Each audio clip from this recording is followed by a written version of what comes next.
पाकिस्तान के लिए खजाना खोलने जा रहा है वर्ल्ड बैंक और 40 अरब डॉलर देने का प्लान है। जानेंगे एकदम से वर्ल्ड बैंक ने ये क्या किया है और किस तरीके से पाकिस्तान की किस्मत बदलेगी या फिर इसका प्रभाव भारत के ऊपर भी पड़ेगा। अचानक से ये क्या चीजें हो रही हैं। वहीं दूसरी तरफ भारत ने अपने एक्सपोर्ट से दुनिया को चौंकाया है, खास तौर पर सर्विस एक्सपोर्ट से। जियोपॉलिटिक्स में बहुत कुछ चल रहा है। हमेशा की तरह CIS न्यूज नेटवर्क के इस एपिसोड में जानने को मिलेगा बहुत कुछ। आइए जानते हैं इन खबरों को विस्तार से। पाकिस्तान की इकोनॉमिक कंडीशन कैसी है ये किसी से छिपी हुई नहीं है और पाकिस्तान IMF के सामने रिक्वेस्ट पर रिक्वेस्ट कर रहा है। वहीं बात करें IMF का तो IMF इनके ऊपर शर्तों पर शर्तों को लादे जा रहा है। IMF के साथ एक चीज होती है कि अगर आप IMF के साथ किसी तरह का डील करने की कोशिश करते हैं तो IMF उस देश के साथ अपने नियम और कानून को जोड़ना शुरू कर देती है। यहाँ तक कहें कि उस देश का बजट भी हैंडल करना शुरू कर देती है। पाकिस्तान ने पहले मिनी बजट बनाया, मिनी बजट को IMF को दिखाया, IMF ने बताया इसमें ये बदलाव करो, ये बदलाव करो, यहाँ पर टैक्स लगाओ, यहाँ पर टैक्स लगाओ, तब जाकर वो आपकी बात को मानेंगे। ऐसा ही अभी स्क्रीन पर देख सकते हैं IMF ने हाल में एक और डिमांड करी है कि 5% का एक्स्ट्रा लेवी लगाओ ताकि लोग गैस का इस्तेमाल कम करें। बिजली में इन्होंने टैरिफ बढ़ाने की बात कही। कई सारी शर्तें IMF लागू करता है। अगर IMF से पैसे लिया तो एक मुसीबत ही रहता है, लेकिन वर्ल्ड बैंक के मामले में ऐसा नहीं रहता है। वर्ल्ड बैंक में नियम होते हैं लेकिन इतना ज्यादा कड़े नियम नहीं होते हैं। और अभी पाकिस्तान के लिए विश्व बैंक यानी कि वर्ल्ड बैंक अपना खजाना खोलने की तैयारी कर रहा है। विश्व बैंक पाकिस्तान के लिए 20 अरब अमेरिकी डॉलर के सांकेतिक ऋण पैकेज को मंजूरी देने की प्रक्रिया में है। अभी एकदम से हाँ नहीं बोल दिया है, लेकिन हाँ उस प्रक्रिया में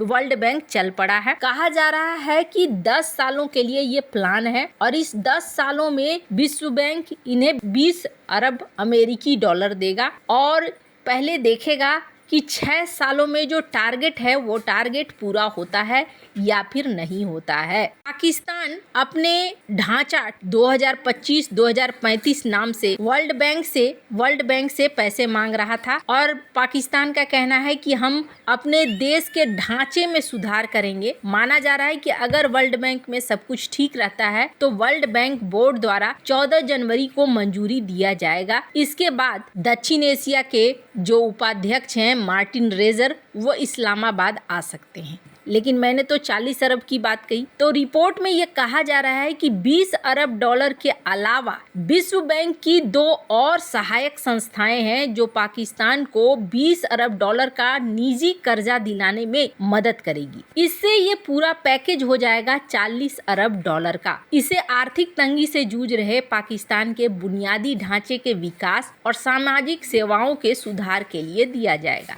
इसी बीच पाकिस्तान के द न्यूज अखबार ने अपनी रिपोर्ट में कहा है कि सरकार ने आर्थिक सुधार के लिए अब धीरे धीरे राष्ट्रीय परिवर्तन शुरू कर दिया है, जिसके उद्देश्यों में 5 साल के दौरान GDP के विकास को दुगना करना और गरीबी को आधा करना है। लेकिन पाकिस्तान के साथ समस्या क्या होती है? पाकिस्तान के साथ समस्या है भ्रष्टाचार। करप्शन यहाँ पर इतना ज्यादा है कि ये पैसे किस दिशा में जाएंगे, पहली बात तो ये। दूसरी बात ये कि जो रहे सहे पैसे बचेंगे भी, क्या वो सचमुच में पाकिस्तान के भलाई के लिए खर्च होगा? ये भी एक बड़ा सवाल पैदा होता है। पाकिस्तान की भलाई के लिए खर्च होगा कि कहीं पड़ोसियों को परेशान करने के लिए खर्च तो नहीं होगा? IMF ने यहाँ पिछली बार इसी शर्त को कहा था कि आप अगर हमसे $7 बिलियन लोन एग्रीमेंट करना चाहते हो तो आपको इस बात के लिए हमें आश्वस्त करना होगा कि इसका मिसयूज नहीं होगा। आपको बता दूं, बाढ़ के लिए दुनिया भर से पैसे आए थे, पर यहाँ पर कहा गया कि पाकिस्तान ने इन पैसों का मिसयूज किया। और ये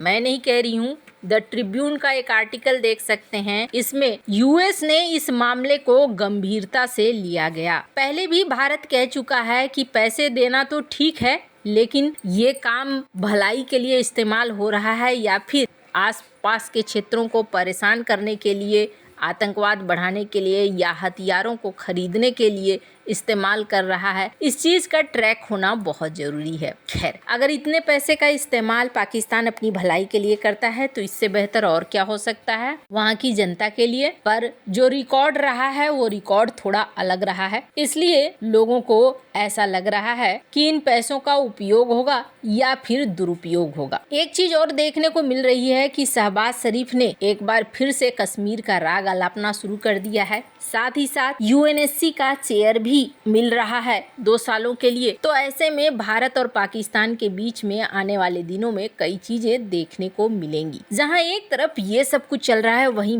भारत अपना विकास और अपना ध्यान पूरी तरीके से इकोनॉमी को बढ़ाने में लगा चुका है। भारत ने यहाँ पर $800 बिलियन का निर्यात किया है और सबसे बड़ी बात यह है कि अब दुनिया भर में भारत के केले, घी, फर्नीचर, स्टेशनरी, सोलर पैनल जैसे सामानों का निर्यात भी बढ़ा है। इंजीनियरिंग सामान में दवाइयाँ, रत्न, आभूषण और इलेक्ट्रॉनिक्स भी मुख्य आधार बना है। लेकिन नए प्रोडक्ट भारत की अंतर्राष्ट्रीय बाजार में पकड़ मजबूत कर रहे हैं। पहले के मुकाबले में यहाँ बहुत फर्क पड़ा है। सरकार का टारगेट अगले कुछ सालों में अंतर्राष्ट्रीय निर्यात में भारत की हिस्सेदारी को 2.5 से बढ़ाकर 4.5 करना है। इसके लिए अमेरिका, मलेशिया, कनाडा, रूस, जर्मनी, फ्रांस, दक्षिण कोरिया, चीन, इंडोनेशिया, जापान, इटली, बेल्जियम और ब्रिटेन जैसे देशों को टारगेट किया जा रहा है। माना जा रहा है कि पेट्रोलियम के प्रोडक्ट, रत्न आभूषण, लौह अयस्क, फल और सब्जियों के निर्यात में गिरावट आई थी नवंबर में, लेकिन अब भारत दूसरे चीजों को भी टारगेट में ला रहा है। भारत सरकार